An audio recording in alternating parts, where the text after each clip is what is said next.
Kita ke berita terakhir, Tribuners. Amboina Vespa Club hidupkan warisan orang tua.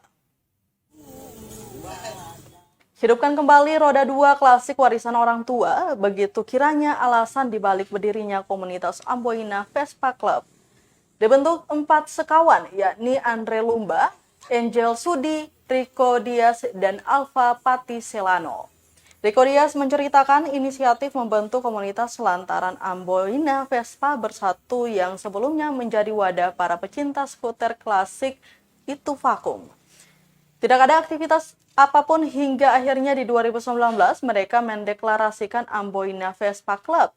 Saat dibentuk, kebanyakan member adalah pengguna Vespa di seputaran kawasan Benteng, Kecamatan Nusaniwe, Kota Ambon.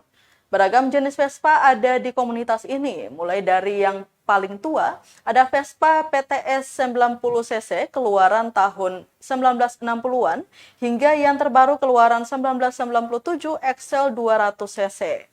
Sebagian besar Vespa di komunitas ini warisan dari orang tua yang direstorasi.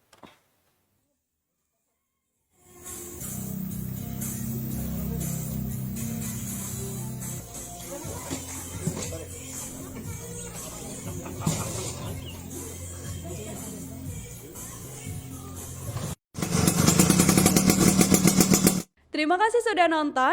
Jangan lupa like, subscribe, dan share ya.